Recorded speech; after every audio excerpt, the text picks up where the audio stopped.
Eto na, mga kababayan.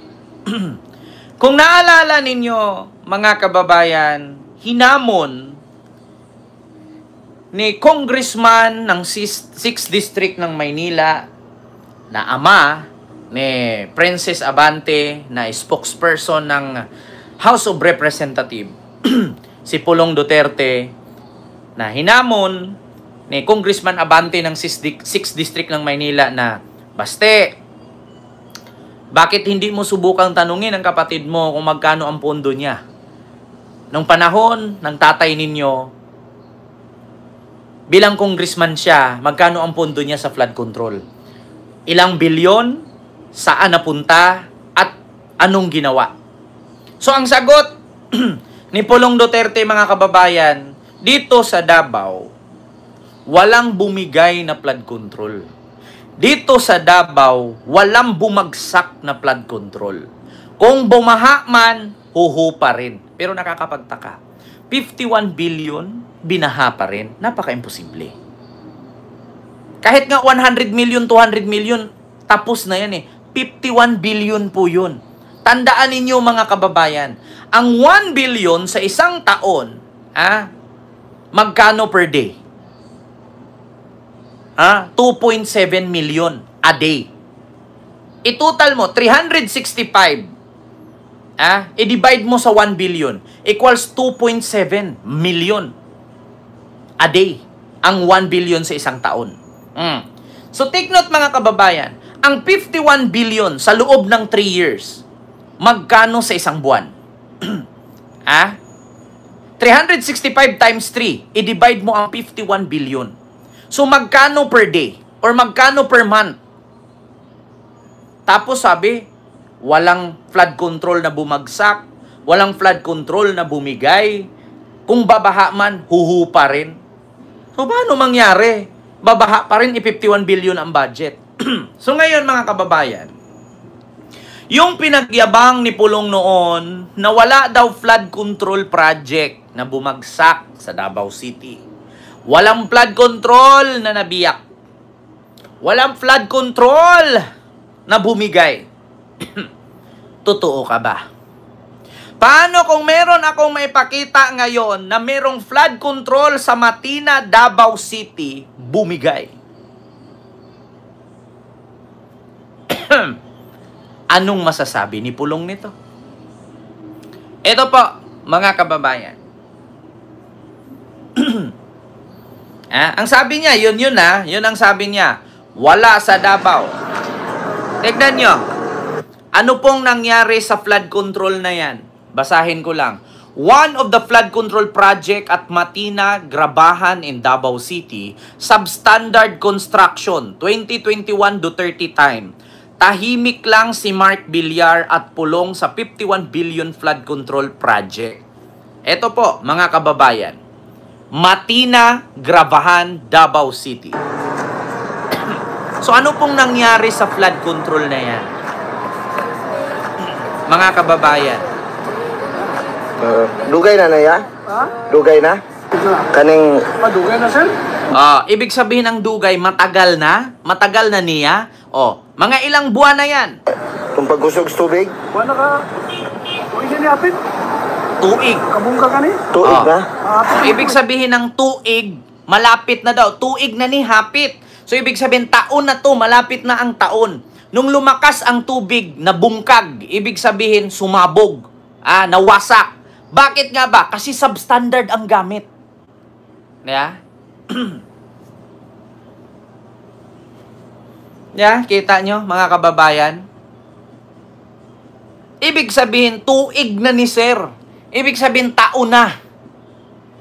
Nung lumakas ang tubig na bungkag, ibig sabihin, sumabog, nawasak. Bakit? Kasi substandard ang gamit.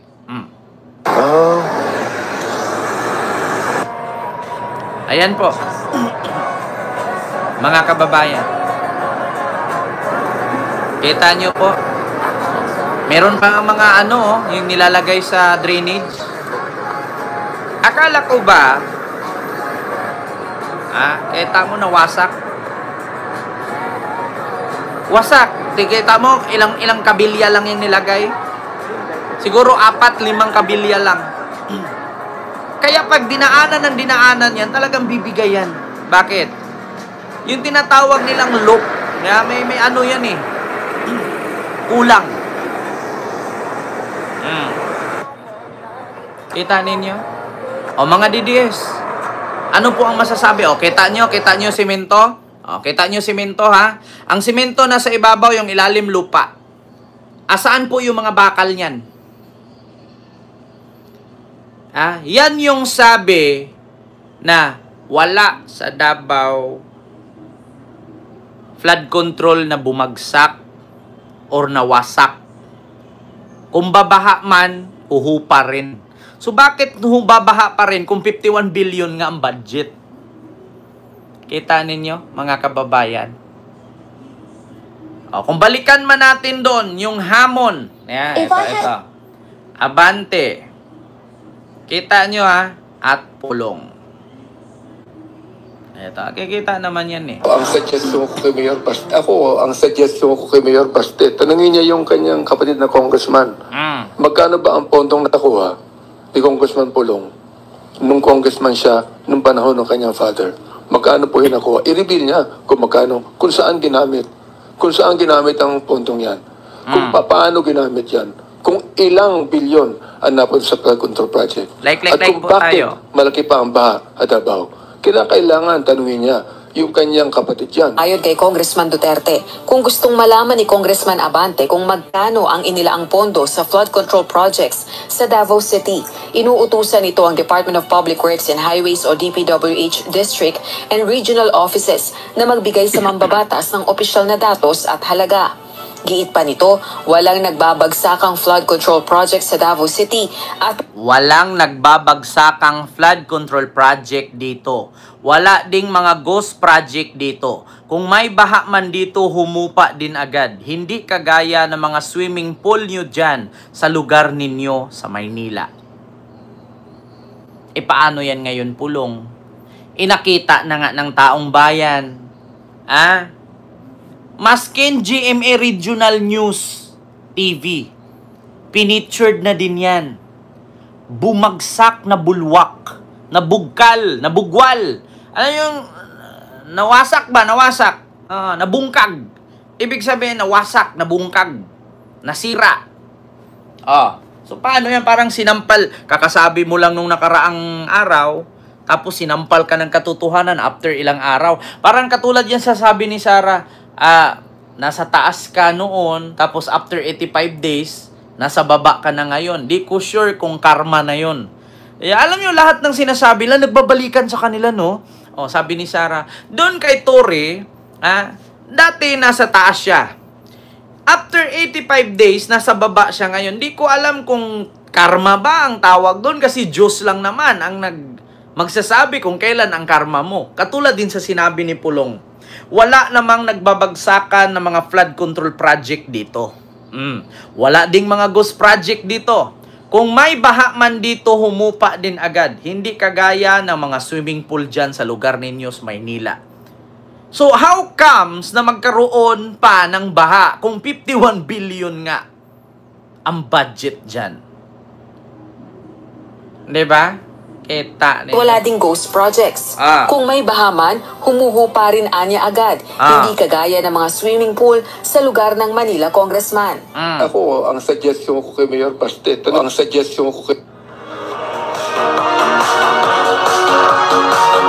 ito, ipakita natin na Davao City resibo daw ito.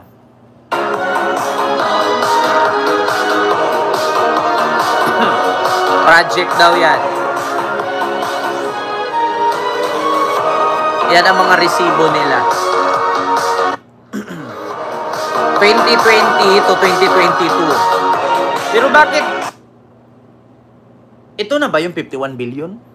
Bakit parang 3 video lang? Di ba? Kasabhat na rin kailangan ng negosyo, mag-aaral ulit. Ni Abante kay Baste, tanungin daw ni Baste yung kapatid niya ni si Congressman Pulong kung nasaan yung mga project na yun. Ito po ayan. So ayan po yung mga project. Ito walang ghost project dito. Sabi nga any Dabawenyo can request project data from DPWH. Our project are transparent and our records are open. Don't drag my brother into your grandstanding. Wala. Sabi ni Banat Bayan. Ngayon, Banat Bay, paano kung inspeksyonin yan actual? Kaya, yan ang mahirap sa inyo. Pwede nyo daw i-research sa DPWH, makikita nyo kasi transparent daw sila sa mga proyekto. Paano kung i-actual? Actual investigation yan. Paano kung i-actual puntahan yan, Banat Bay? Tapos, ang mangyari, Banat Bay, ay ganito ang madatnan. Transparent kayo. Pero paano kung ito nga ang madatnan sa transparent?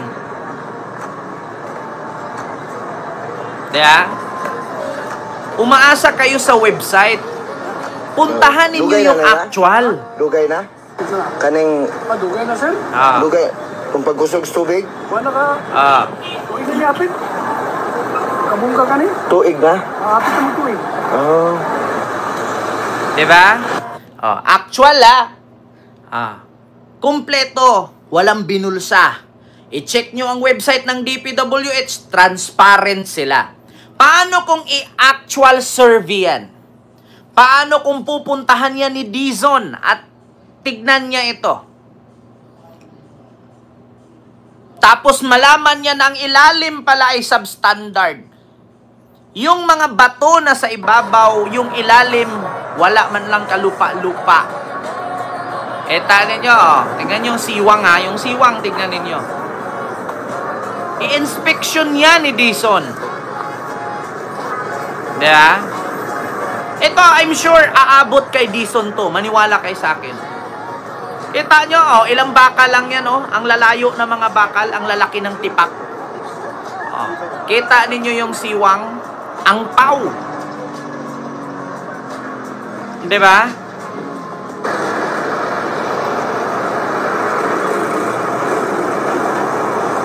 Kita ninyo? Tignan yung siwang. Simento sa taas, bato sa ilalim. Yan po ang sinasabi ninyo na walang nagbagsakan, walang bumigay, walang nasira. Ang laki ng bangag, Ibig sabihin ng bangag, butas. Ayan, nabangag. Sa Bisaya kasi ang bangag, butas. Parang nakuweba.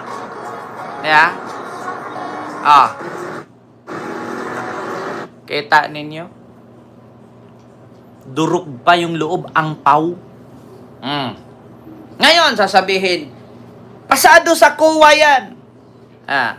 Pasado sa DPWH yan. Paano kung pati ang COA tumanggap din ng porsyento? Paano kung ang COA mismo nangurakot din? Eto, pakinggan ninyo sasabihin nila yan, i-check nyo sa COA. Paano kung ang COA mismo kurakot? Paano kung ang COA mismo bumulsa rin? Talagang lulusot. Talagang sabihin ng COA yan, pasado, maayos. Pero ang tanong, paano kung ang COA bumulsa rin? Eto.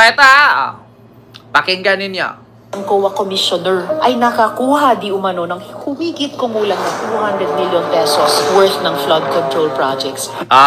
Paano kung ang COA Commissioner ay tumanggap ng mahigit 200 million dyan sa flood control project? Talagang sasabihin ni COA yan completed. Talagang sabihin ni DPWH yan tapos. Bakit? Tumanggap ba naman ng 200 million ang asawa ng COA Commissioner mula sa DPWH? So anong aasahan natin na ang COA ang mag-investigate, kung mismong ang COA, kurakot din. Di ba? Kaya hindi na ako nagtaka mga kababayan. Risa Hontiveros at Lacson ito. Panoorin ninyo. Ibig sabihin, yung mismong opisyal ng ahensyang na atasan i-audit ang mga proyektong ito ay tila may koneksyon sa modus ng flood control. Kasama ko pahig sila sa 0.5% kasi ang laki ng project, volume Pag medyo alanganin yung project, medyo maliit lang, hindi mapahig ng 0.5, kailangan 1%. So kung kasabot pati yung COA, kasabot yung inspector team, kasabot yung district engineer, kasabot yung project engineer, naloko na. May layers of pollution pala. Gusto ko talaga merong certainty of punishment. Walang kasi mangyayari. Pag hindi na paparusahan, lalong na-embolden, at the same time, lumalakas sa loob ng mga susunod, nakakalusot naman gagaya na rin ako. Pero diba? kung merong maparusahan, mag-iisip na maraming beses yung susunod. Kahit siguro isang malaki na mapanagot dito sa flood Kita control ninyo? scam na ito. Ito ang pinaka malakas na deterrent ay yung Paiimbestigahan ninyo sa COA kung ang COA mismo tumanggap din ng kickback 200 million. Talagang sasabihin ni COA completed, maayos. Tumanggap siya 200 million Isa din siya sa malalaglag dyan. Kaya nga yung isa dyan, Mr. Chair! Mr. Chair! Mr. President! Hindi natin pwedeng pagkaitan ng ayuda ang taong bayan. Yung street, hindi pinapalitan ng pangalan. Pero yung taong bayan, pinalitan ng pangalan. Paano ito, Mr. Chair? According nga kay Senador Bato de la Rosa, kita ninyo? Ang galing, maakala mo, maala MMK sa loob ng Senado Kung dati kay Zuleika Lopez, biglang nahimatay, pinadala sa ospital. Ngayon, kita ninyo? Kuwakot din pala. Sabi ni Boy Perez. Kuwakot din para. na yung gagawa ng krimen ay mahuhuli at kung guilty siya ay masisentensyahan, mapaparusahan. Kasama ko Ang asawa ng isang COA commissioner ay nakakuha di umano ng humigit kumulang na 200 million pesos worth ng flood control projects. Asawa ng COA commissioner nakakuha ng DPWH flood control project na humahalagang 200 million according sa government data kay Hontiveros. Si Marilu Laurio Lipana, the wife of the COA Commissioner, the President and General Manager of Olympus Mining and Builders Group, Philippines Corporation according to several documents from the DPWH. Kita ninyo, mga kababayan. Kita ninyo? Wala na. Finish na. Talagang walang babagsak dyan na flood control. Talagang walang bibigay dyan na flood control kung mismo ang COA kasabwat. Diba? Ito na, mga kababayan. Yung sunod. Ito, sa totoo lang mga kababayan, ito yung sunod.